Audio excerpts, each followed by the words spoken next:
So for today's topic, we will be talking about conspiracy theories. And just maybe one of the biggest conspiracy theories of them all that has been around for hundreds of years. Did you guess it? That's right. Aliens.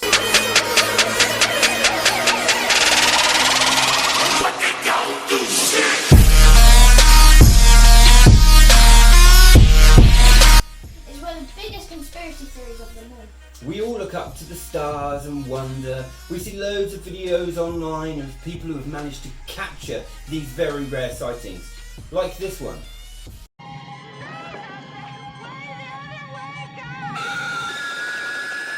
No, wait Pete. That's not real alien footage, is it? No, quite right, Rowan, it's not. This is like many other videos on YouTube, either done on computer or there's somebody in a costume.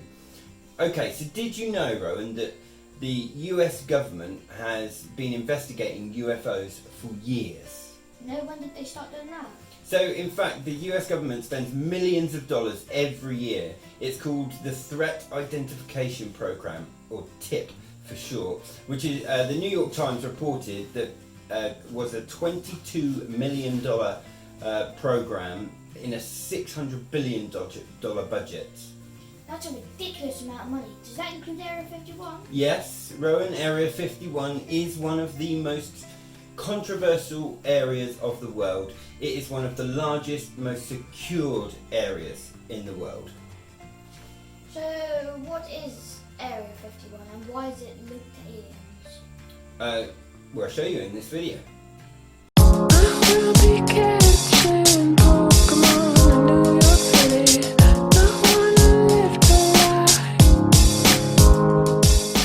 In the early 1950s, US planes were conducting low-flying recon missions over the USSR, but were constantly worried of being spotted and shot down. So, in 1954, President Eisenhower authorized the development of a top-secret, high-altitude recon aircraft, dubbed Project Aquatone.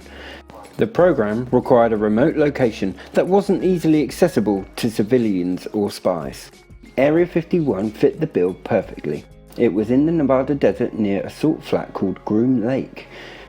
No one knows exactly why it's called Area 51, but one theory suggests it came from its proximity to the Nevada nuclear test sites.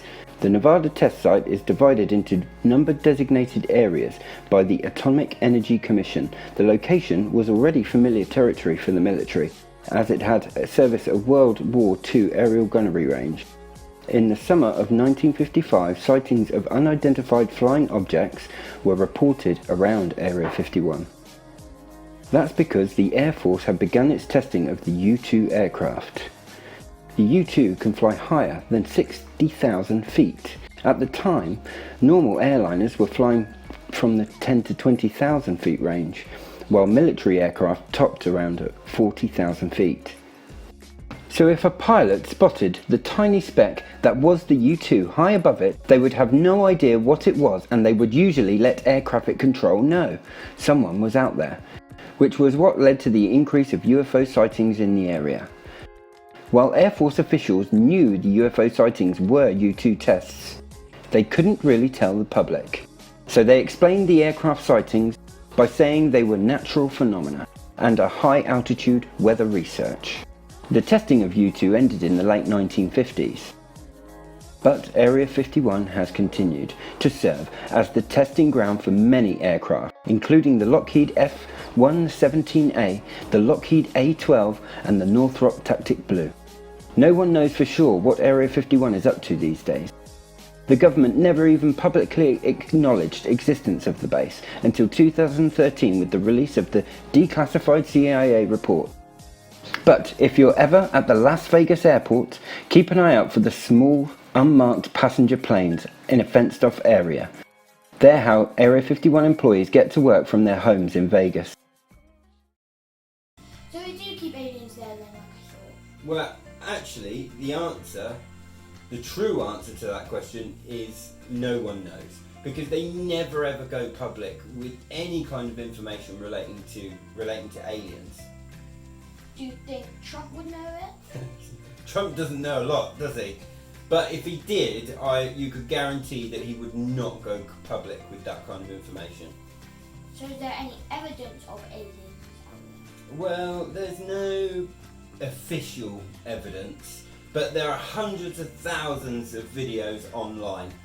Check out some of these.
But, of course, the most famous of all alien sightings is, of course, the Roswell incident.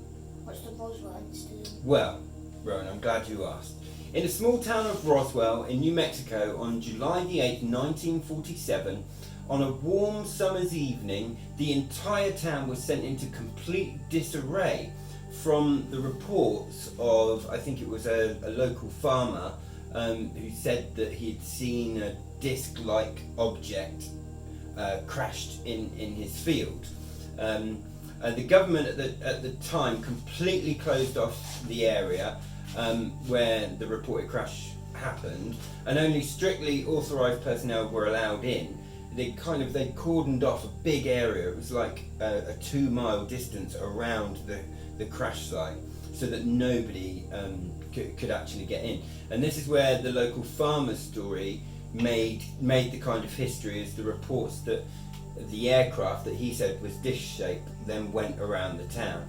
And it wasn't until the 1990s, we're talking, 33 years later, that the US military actually published 2 documents disclosing the true nature of that particular crashed object.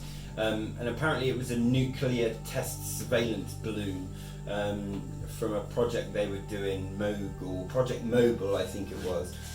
Nevertheless, the Roswell incident continues to be of interest in popular media and conspiracy theorists surrounding the event.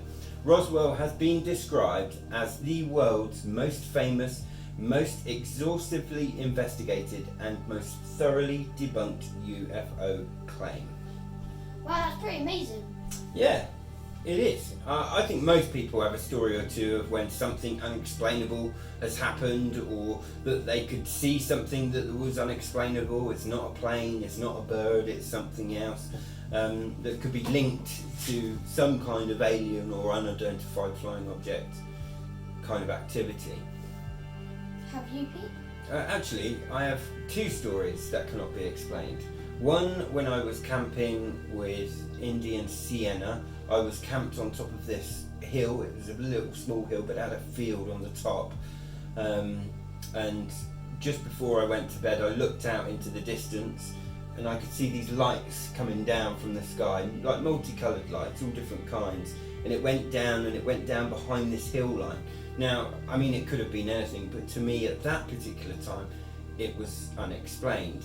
Now, there was another one when I was with your mum, and we were walking the dogs, and I just got down to tie my shoelaces, and we heard this noise. It was something rushing through the air that went past us.